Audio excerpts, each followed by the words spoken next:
Hello, everybody. It's the American Doofus Show. I'm your host, Barry Walsh. Don't be a doofus. Um, it is Sunday. It's the weekly wrap, and we're doing it live. Thank you for joining, those of you that have. And also want you to consider joining, becoming a member of, I need your help tonight. I need to call it something like the Doofus Brigade or the Doofus something for those that want to become members. And you can become a member for $2.99 a month. That gets you members only videos, some Q&As, personal kind of stuff, and also special emojis. So when you post, you'll be able to be distinguished from others. And it goes all the way up to $49.99 a month. And now for that one, you get to host the show with me once a month. So for those that want to try that out, it's a good way to see what it's like to be live on air, so to speak. And also, this is a super chat. So if you have a comment you desperately want to be seen, by contributing a small amount to support the show, it will be highlighted in a colored box. I believe green's the color, and I'll make sure and be able to see it. One other thing to do with money, trying to put together the funds to go to Lakeland, Florida on October the 24th. What's happening in Lakeland, Florida on the 24th? Well, the Angry Viking and the Angry Viking followers, who have supposedly substantially grown from Louisville, will be in Lakeland, Florida for a rally, a pro-Second Amendment rally. And also General Delta Jango is supposed to be there on the same day. So trying to put in, and this won't be like going to trying to go to Lafayette. We got 3 weeks to do this. So I'll be posting a GoFundMe, and the Cashapp is $ American Dufus, all one word. And if you can help out, please consider doing so, because it brings me to my first topic, the NFAC in Lafayette Saturday. And I was live streaming. I was live, and I was showing video being filmed from Ford Fisher of News to Share, and I gave him ample credit throughout. I didn't have any ads posted. I didn't say anything about trying to raise money or memberships or super chats or anything like that. But those of you that were watching, and I think we got up over 1,000 at one point, know that everything got pulled suddenly. And what happened was, there were some, I don't know the exact amount. I don't know who they are, but I was flagged, so to speak. They went to YouTube and complained that I was showing violent material. And by YouTube's, there's a community standards of conduct for videos. And one thing you're not supposed to show on a live stream, you're not supposed to show anyone carrying, handling, or walking with a firearm. And there are a lot of videos that could be taken down, but they chose to take this one down. And again, it's not YouTube's fault. YouTube's doing what the guidelines say. They just, there were several complaints. So people were trying to stop the show. They didn't want the NFAC to be shown.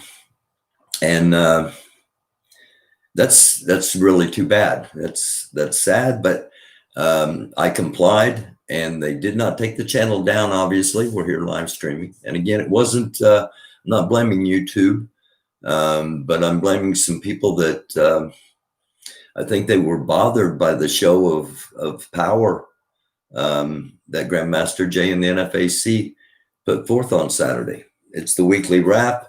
We talk about what happened through the past week and look ahead to the coming week. And that rally in Lafayette, Louisiana, was some of the biggest news in the week.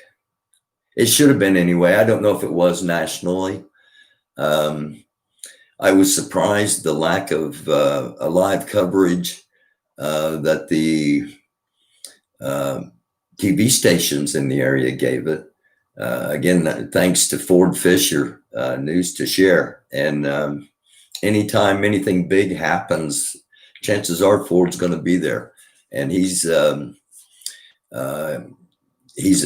really good video person, and plus he lets you experience the events. He doesn't talk nonstop as some live streamers do, and it's their right because it's their live stream. So I wanted to get that out there because I believe it was the NFAC had a huge success in Lafayette, Louisiana. They went in, came out as no shots fired in aggression, and I don't believe any shots fired by accident. No laws broken.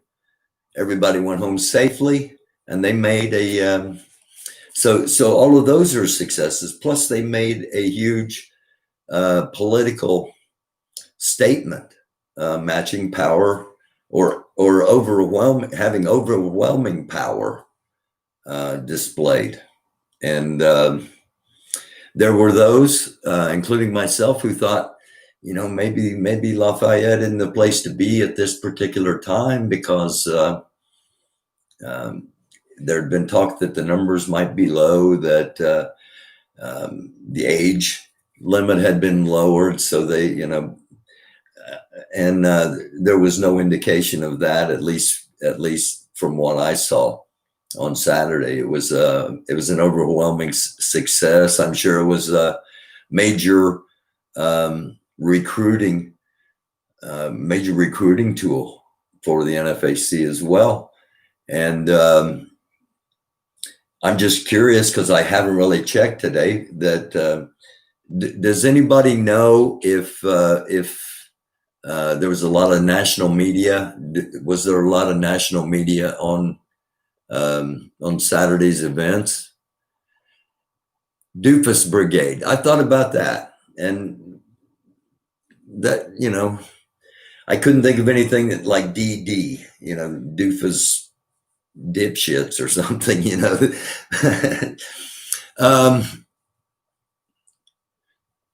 The Angry Vikings were complaining. What were they? Were they complaining about the number, or they're the ones that were complaining to YouTube and had all the videos taken down.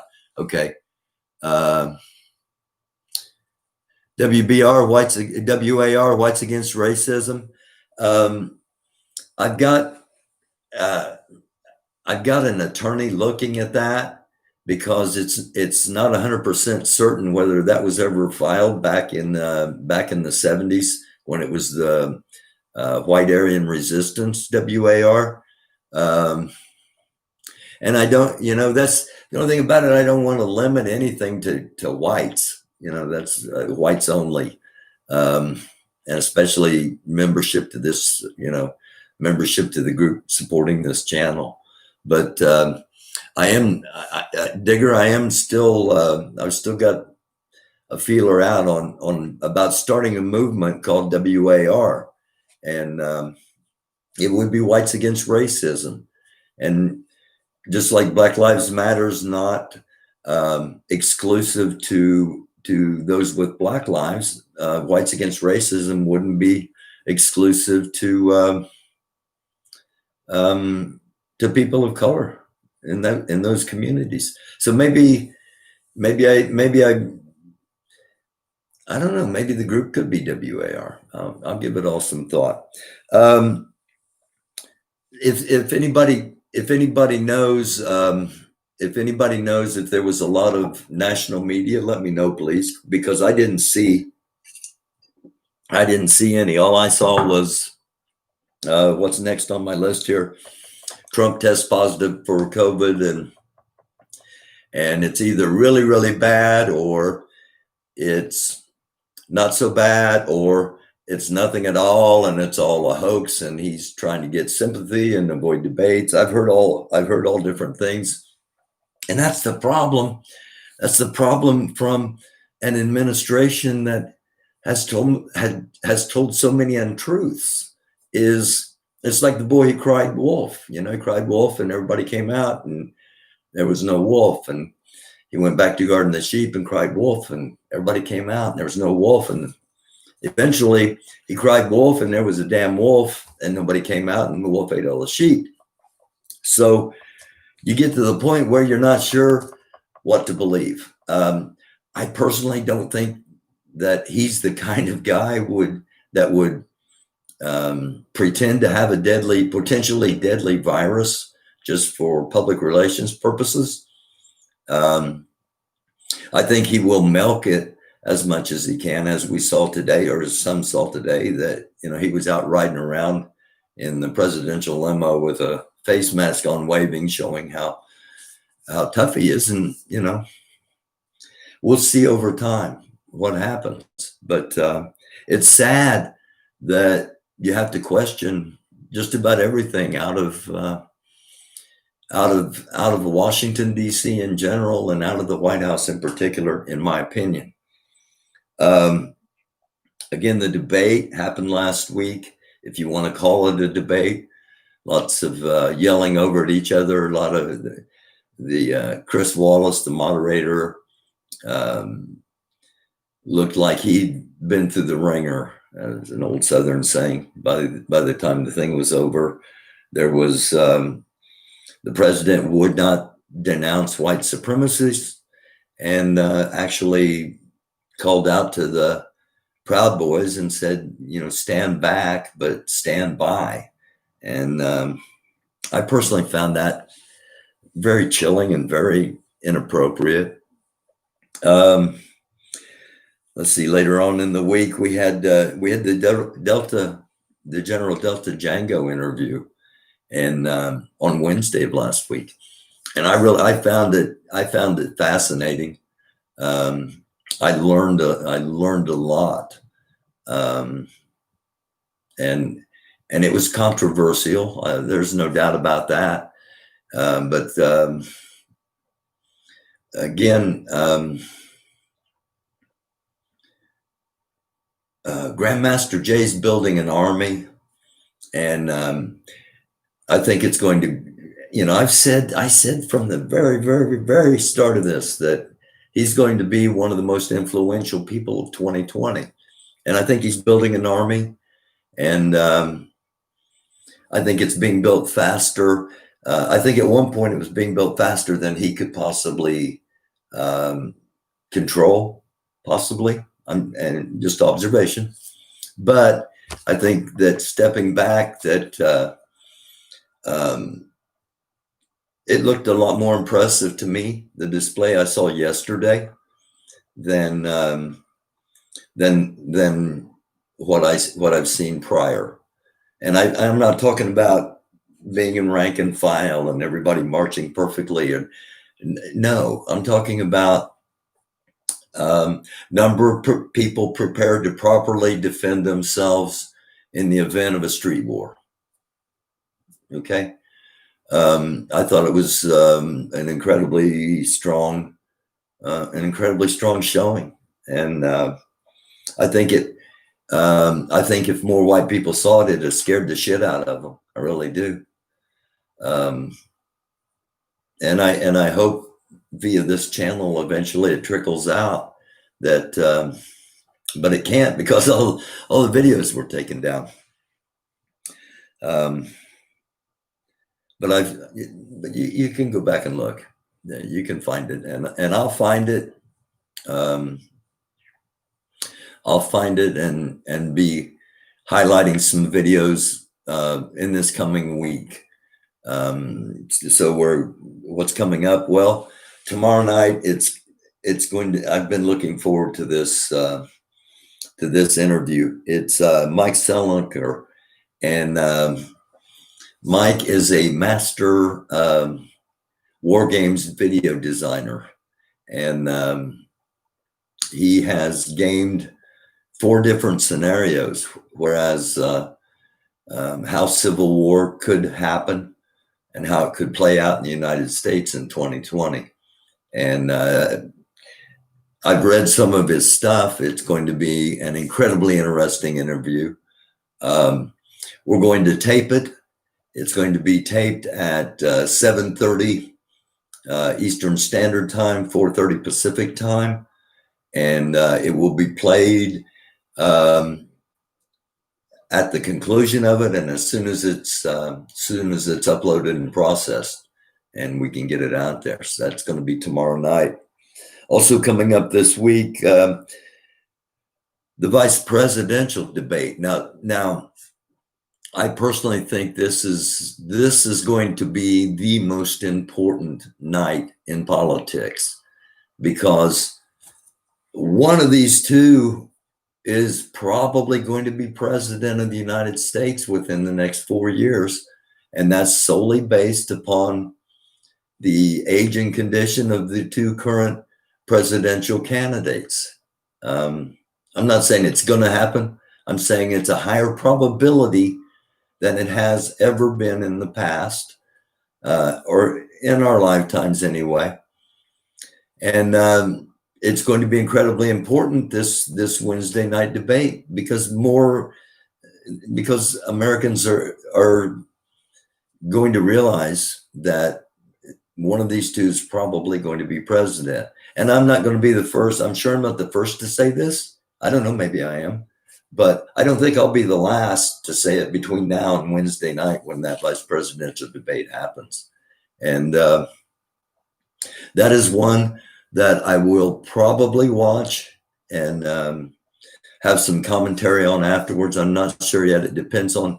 I got some people I really want to talk to, but we can't get the times juxtapositioned at the moment. One more thing coming up this week, and then I'm going to take a few questions and read through some comments for a couple of minutes. Coming up this week, next Saturday, the 10th of October, I am going to be doing a live stream, and it's going to begin at 11 o'clock in the morning. And it's going to take place in a town that you've probably never heard of, called Brookville, Indiana. And I'm doing it. I was made aware of it by a viewer. I read his email on one of the weekly wraps, and it is a predominantly white, predominantly straight, predominantly Christian area, and there was a disturbance. That was the word used, disturbance, at the school, because the librarian had posted a Black Lives Matter folder in the current events portion of a display. And there have been marches since that point. And there is supposed to be a rather significant march this Saturday. And by significant, this is a town, I'm guessing maybe 2,000 people in the town and in the areas surrounding it. It sits in a valley right at the base of the Brookville Reservoir. A pretty massive dam has blocked up the east fork of the Whitewater River, and there's a sizable reservoir there. The town sits down below. I hope I'm going to be able to get decent cell access there to live stream. And the majority of the protesters are going to be white, unless Cincy BLM or Indy BLM or Louisville BLM, unless a BLM group comes in, the protesters are going to be primarily white. They're going to be local, and I'm guessing maybe 50 show up. So why am I going down there to live stream it? Well, it's about 90 minutes away, so I can do it without a lot of cost. And because one of the viewers asked me to do it, and because there's going to be another group down there at the exact same time, and they are called the Peaceful Patriots. So there's a Peaceful Patriots rally in this little town in Indiana at the same time as this Black Lives Matter awareness march that's going to be happening. And I'll be talking with both sides, finding out, why you're here, what you plan to accomplish. Do you think this is the right way to do it? Just general things like that. And I'll be documenting just in case something happens. And things happen in the strangest places. You would think, and some kind of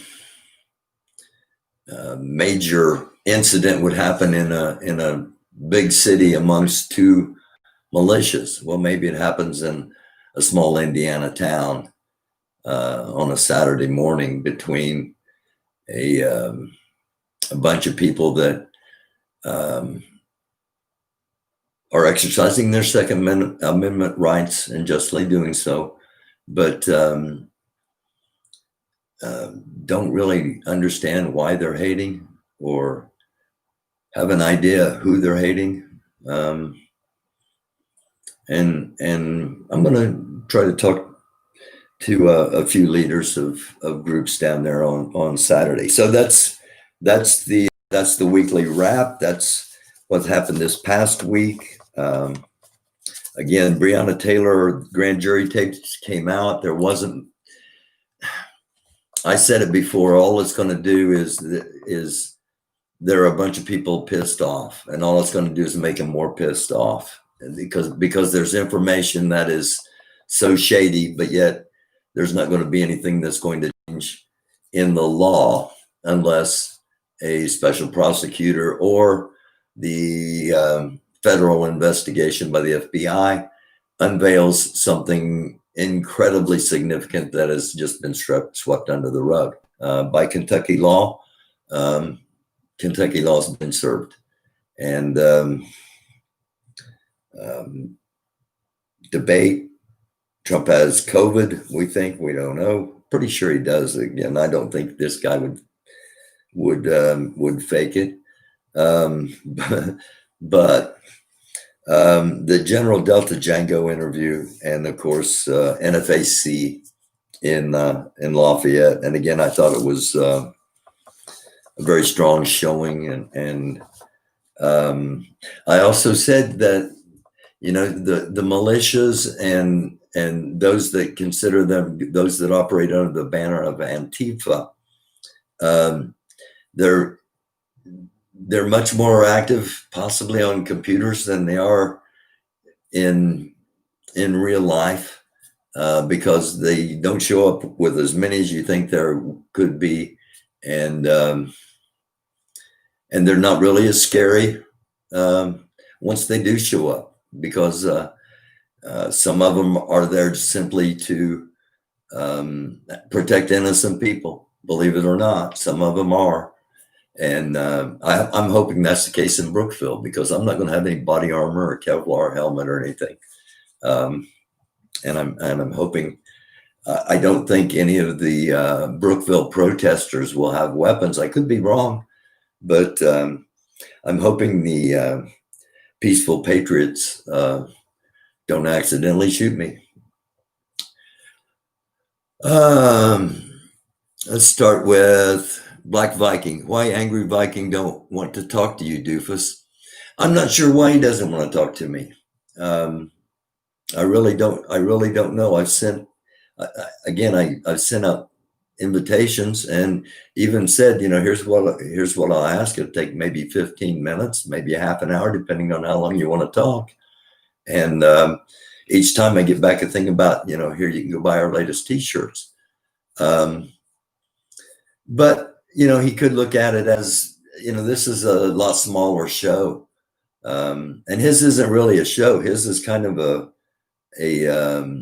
movement, I guess you would say.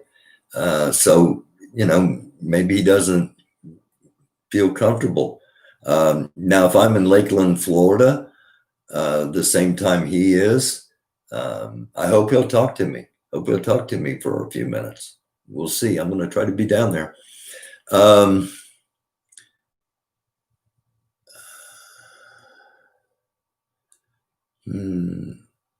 To get rid of the guns, they will have to change the Constitution, and that ain't going to happen. It ain't going to happen.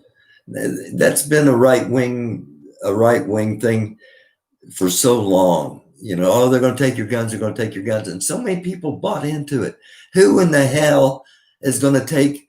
There's at least one gun for every living man, woman, and child in the United States right now. They're not all legal, but you can't. It's like I talked about. My original, once I started playing chess, so to speak, with what the NFAC was doing, my hope was it would get so big that no other militia could attack it or would want to attack it. Because in my mind, that keeps things peaceful. And as long as things are peaceful, negotiations can happen. Okay? Well, it's the same thing with the number of guns. There are so many guns, and so many of them that people don't know about, that the government doesn't know about. And that is so big that they cannot, they may stop manufacturing certain items, that may be, but it doesn't mean other countries aren't going to be manufacturing them. And I really liked what General Delta Jango said. One thing in particular that he said was, it's only you white people that worry about getting your guns taken because you've got them registered. And he's right, primarily, but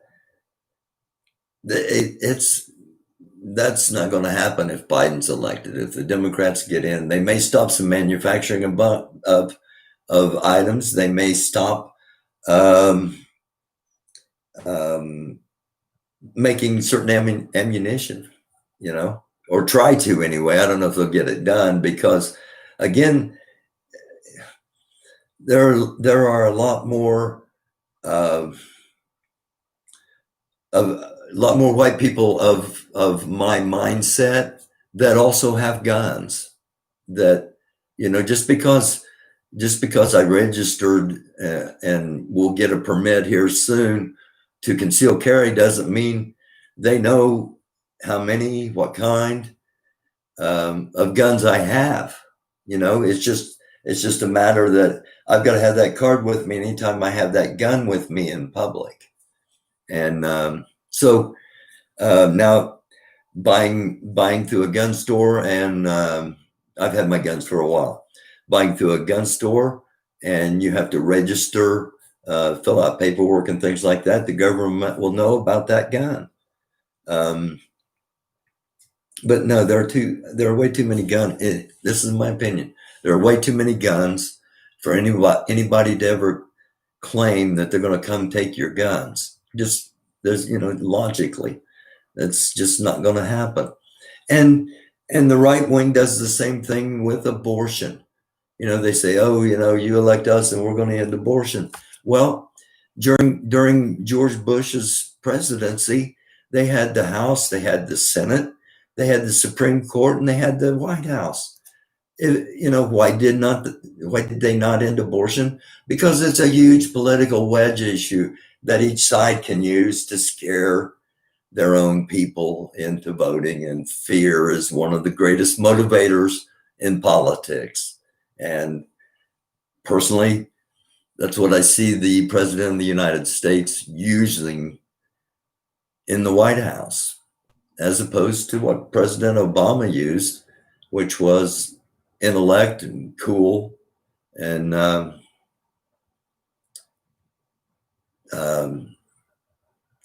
more open to being able to talk with more different kind of people. Okay.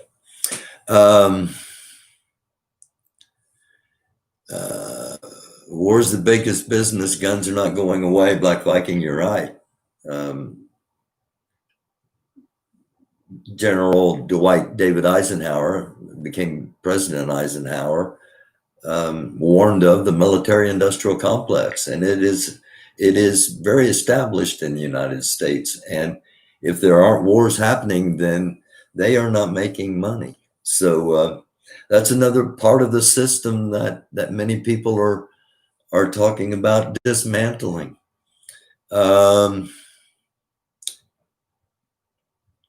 Maccabee, it's a lot of street guns. Trust me, I live in Florida. And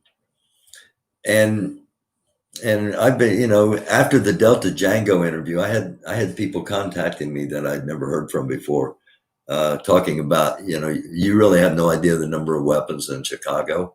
You have no idea the number of weapons in LA.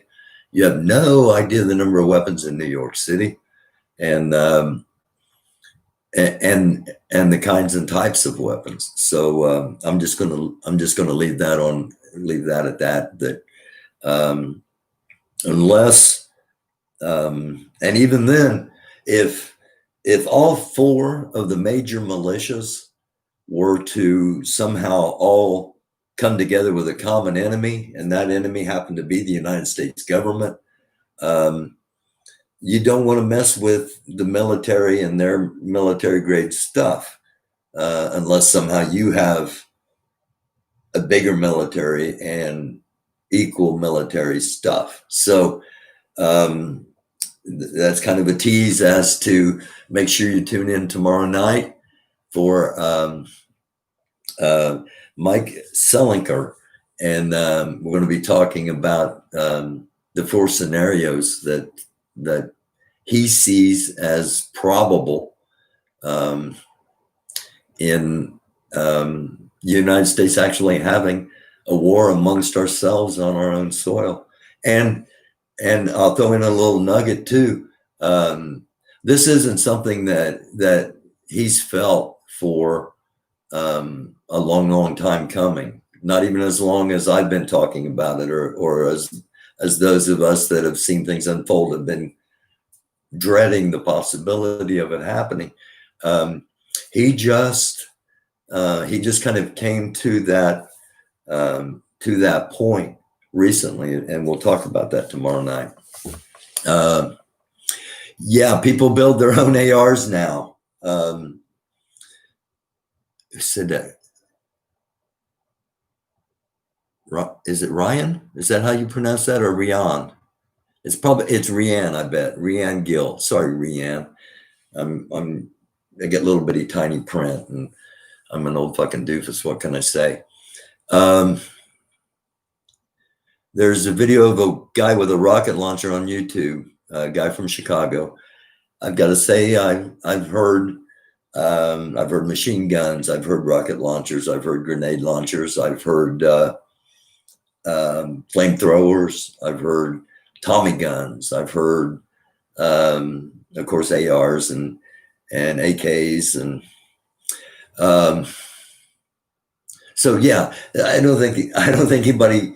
And who would take them? Who would you put in charge? If you're president of the United States, who are you going to say, okay, you go take all the guns? Because they're going to go, what? Wait, unless it is the Joint Chiefs of Staff and is the United States military, that would be the only way. And Joe Biden's not going to do that. United States military is not going to do that. So anytime somebody says, oh, they're going to take your guns, refer them to this episode of the show. You can purchase a rocket launcher, but not the propelling grenade.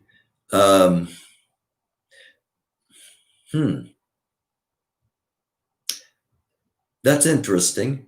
Haven't anyone thought about Civil War becoming a world war? Yes, and I've actually got some notes on it about how it could impact. And I'll just, what the heck, it's me and you and 63 others, Rianne. It could very easily be a situation where Russia and China would want to back the so-called opposition forces or the rebels or the revolutionaries or whatever the term ends up being, that is those that are against what the United States government itself or a significant part of the populace is doing. And that could easily turn into World War III, as well as impacting our neighbors to the north in Canada and to the south in Mexico and the Caribbean and Central and South America. But yeah, it could. And again, I'm going to be talking more about this as we go along.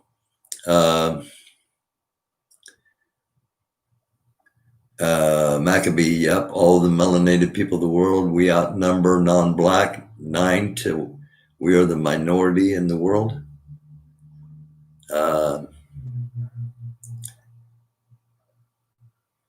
Rocket launchers are one-time uses, and grenade launchers can be used multiple times. I never really thought about that, but yeah, a rocket launcher's it's like in a big tube, and there's just one rocket, and you fire it and then chuck the tube and run or start shooting with something else. At least that's what I've always seen. And grenade launcher, you launch and you can. Yeah, I had never really thought about that till just now, but that's true. Oh, okay, I'm wrong. Tree of Liberty, some rocket launchers are single use. Most aren't anymore, i.e. the RPG-7 and ATF. Okay, I'm not that familiar at the moment, but I'm going to be looking into. I did a thing. I was doing a thing on hate, and events in a big wave rushed over all of that, and I was starting a thing on guns, and the states with the highest actual registered legal guns. Indiana was number 15. Wyoming's number 1, and there were like 3 times the number of guns in Wyoming as in the second state, and I don't even remember what state came in behind Wyoming per population. So Wyoming's strapped. And I'm going to the next time that there's a down day, a day where there's not just a whole bunch of stuff potentially happening, both personally and with programming on the show. I'm going to investigate and learn more about weaponry, and I might even have a guest, potential guest, that I could talk about that. Now that I think about that, but I do need to be more informed. Get your guns, and most important, practice. Yeah, you don't want to be Ken and Karen, the two attorneys from St. Louis, out there, pointing your gun at each other with your fingers on the trigger. Hey, no, yeah. I went through two different classes. One, it was basic handgun training, and then advanced handgun fighting. And I would advise, if you're going to get a gun, take a lesson or two, or 3 or 5, and because it's not a toy. It's not something to screw around with. You need to know how to handle it. You need to know how it functions, and probably last is you need to know how it shoots. Does it shoot down to the left? Does it pull up to the right? Does it pull up? You need to shoot the gun and get familiar with the gun and get comfortable with the gun. And you also, in my opinion, you also need to hold the gun, aim the gun, draw the gun without any ammo in it at all. You need to practice all the moves that you might make with no ammo in the gun. And you practice that a lot. What stance you gonna, what hand position? I'm sorry. That's just my opinion. And if I'm a doofus, read the comments. They'll let you know. Good news: the ammo shortage is lifting. China is smelting the lead and makes the bullets, and shipments are flowing to American manufacturers. I honestly haven't shot as much as I should have. I'm hoping to do an episode from the range, but I've got the last 3 times I've been in there to shoot, the owner hasn't been in there, and I was planning on shooting twice a week, and did that for a couple of weeks. And then I got to once a week, and I haven't been for a few weeks because I couldn't get 9mm ammo, to be honest, at a decent price. So I understand that there is an ammunition shortage. Gun sales are at an all-time high, both over and under the table.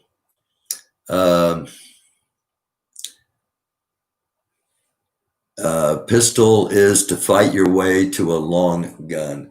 I've got a semi-automatic long gun as well, and I've got some other things, but I've had them for a long time. And if I was going to go out right now and try to get what I have, I couldn't afford it. The prices have, which is capitalism, the law of supply and demand, and the supplies have been low, the demand is high, and thus prices increase. It's basic economics. I used to teach it, believe it or not. Is that really good news when our bullets even are made in China?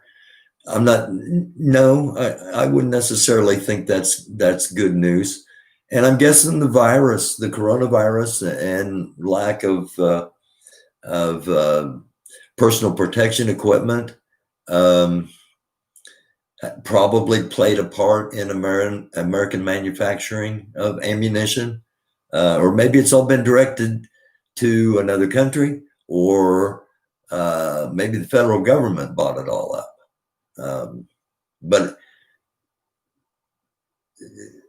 I would like to see 9mm a little more available personally, just so that I can get back to shooting.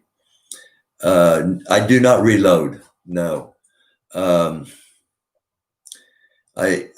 had a friend that caught himself on fire reloading, and so no, I don't do that. If war breaks out, the last thing you will need to worry about is getting a gun. You'd be better served to be a student of arms so you can use whatever you run across. Yeah, that's Tree of Liberty. That's what I said. I'm going to start. I'm going to start teaching myself about various weaponry. Because yeah, I'm really looking forward to tomorrow night's interview, because it'll give us some scenarios, and we really do not have an idea how this would all actually happen if it does, and being prepared as possible. It's a good time to be like me, kind of a jack of all trades, a master of none. I mean, I'm not a master carpenter, but I can, I'm not a master shooter. I'm not a marksman, but I can shoot. I'm not a plumber, but yeah. And being able to do a lot of different things, especially in the field of weaponry, could be a lifesaver at some point if the shit hits the fan, which we all desperately hope does not happen. I don't have the greatest life in the world, but I really don't, I've got a roof over my head. I got a doofus dog and a doofus cat and a doofus show and a bunch of great doofus viewers. And I can get toilet paper when I need to, and a 2-liter of Mountain Dew when I'm out. And there's a hospital if I need it. There's a fire department. There are law enforcement. There's gas at the station. So all the things we often take for granted, electricity, the internet, in some way or another, and in some capacity or another, all of those things will be impacted. Because I don't think if it starts out it's going to be limited to an area. I think, but again, it all depends on who starts it and what their agenda is. Maybe it will be. We'll talk to Mike Selinker tomorrow about that.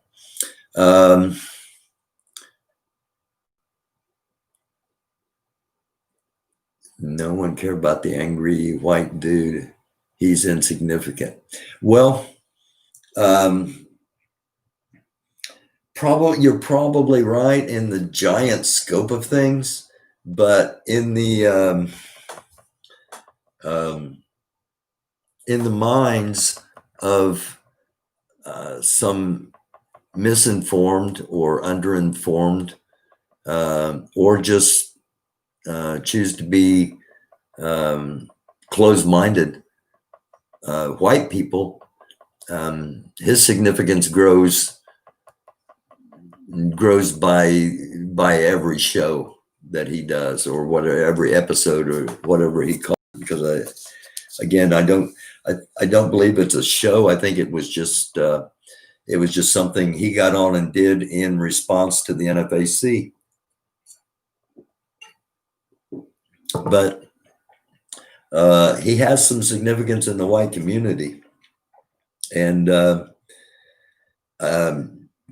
Delta Jango said he was going to sit down and talk with him. I don't know if he's going to if he's going to be on the Angry Viking broadcast, or if it's going to happen in Lakeland, Florida on the 24th. Yes, people still follow those who are insignificant. Yes.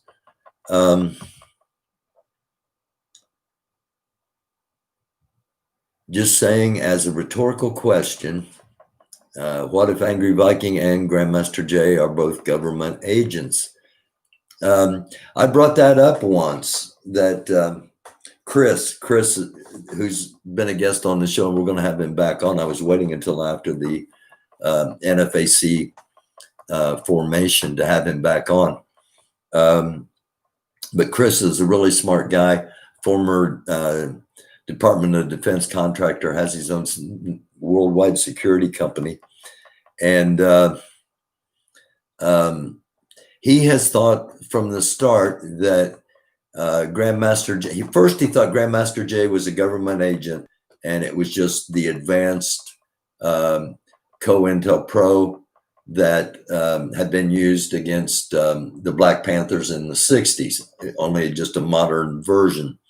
And now he's not so sure that it's government, but he thinks there is someone controlling the agenda, and it's not all coming from Grandmaster Jay. That's Chris's opinion.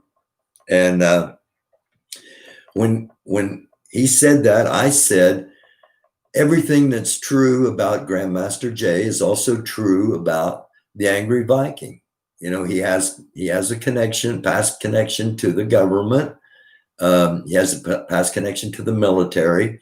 He came out of nowhere, and he could be controlled by the government. So I don't really think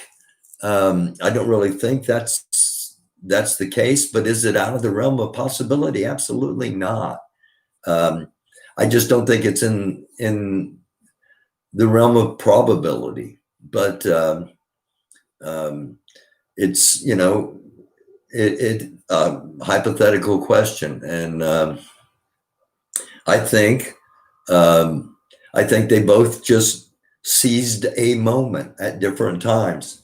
I think Grandmaster Jay probably around the time of the George Floyd murder, decided, you know, we can't fuck around anymore, and started.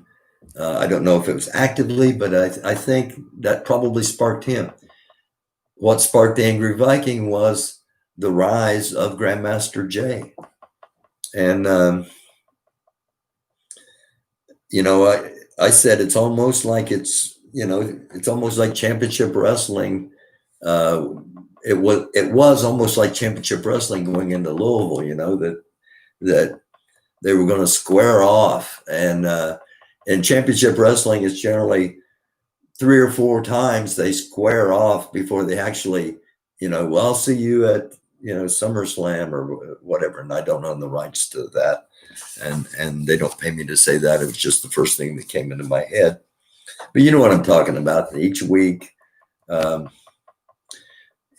least that's the way they used to do this years ago when I watched wrestling. Each week they would have like these, you know, one guy was talking to, let's see who, Mean Gene Okerlund was one of the guys. And he'd say, oh, you know, come SummerSlam, you know, and they'd go back and forth at each other for several times. And then eventually they'd get in the ring together, and they'd have their match. And I kind of thought, you know, that's what it felt like in Louisville. That, and I even said then, you know, after it, I said, it just felt like it just wasn't the time. But again, tomorrow night, Mike Selinker And we're going to see if how many different possibilities we could be running into, because I've got, I've laid out what I felt could possibly happen and when it could possibly happen. And we'll see, it makes my stomach turn. I was talking with someone today, and I was explaining, that they asked me, how are we so close to civil war if we are? And I kind of laid everything out to them. And by the end of it, they were scared, and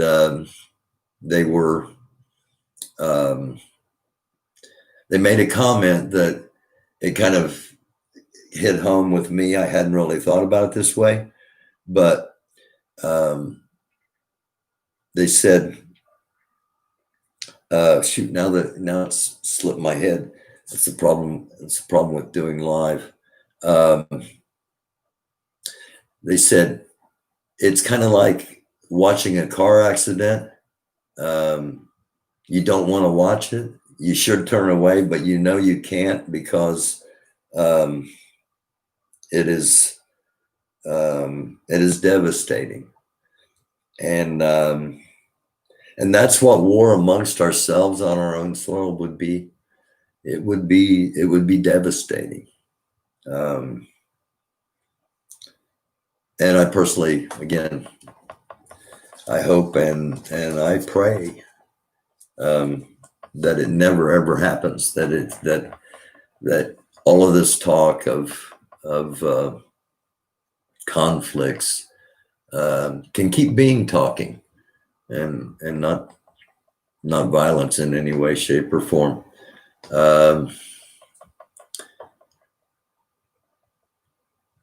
Did I see the Cajun militia escorted by cops? I did, and I actually, shoot, I don't have my phone in here. I actually took some clips of things on my phone, and one of the clips I got was of the Cajun militia, and they were staged on the march route. They were staged with police officers. I didn't see them get escorted by them, but they were all standing. They were all standing behind the same barricades, actually. So yeah, I did see that. There is a simple solution, and that is to stop murdering, oppressing, and brutalizing Black people. Amen. Amen. It would be so simple.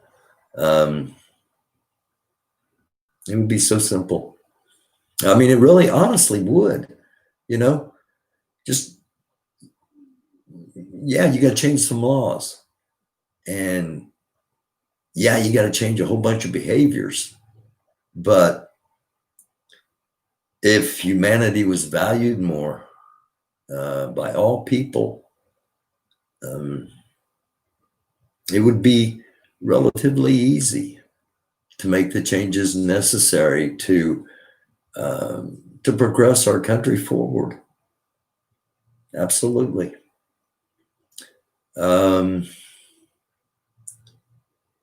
That's true. Perception is reality, and everybody sees the world with different lenses. That's absolutely true. And that's a good place to end. I think I've been on here for about an hour. I thank those of you that stuck around for the whole thing.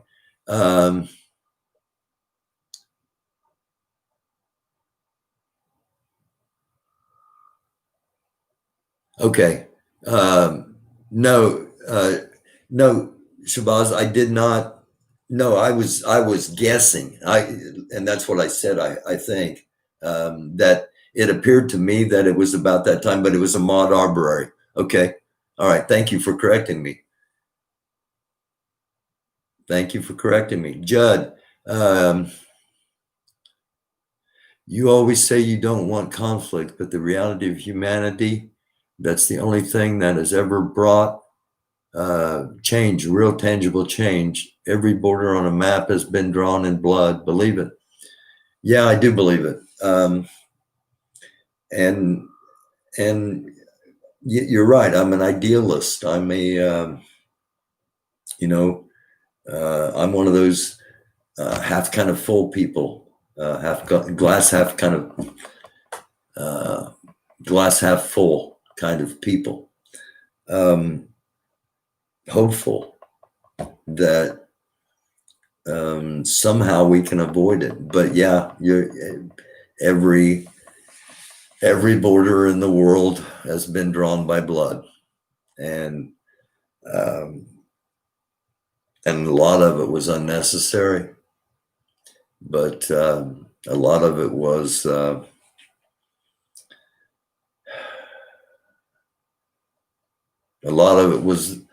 was the fault of a very few people. When you really get to think about it,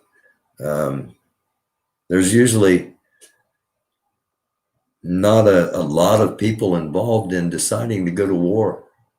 It's usually the leaders of two countries, or at the most a few hundred people out of millions and millions in those countries that decide to go to war. And that's another reason voting is important. And I'll just end with this. Tomorrow in Indiana is the last day to register. I think there are like 20 other states that tomorrow is the last day. And if voter registration hasn't ended in your state, and then get out and register and vote as soon as you can. Vote early when there aren't going to be tremendous lines or pressure. Vote by mail if you can, but just vote. And a good rule of thumb, if you've never voted before, if they've got an I by their name, that means incumbent. That means they're in office now. And just go ahead and vote for the other person, whoever it is. Those chances are those with an I have been in there longer than they should have, and they're more self-servants than public servants.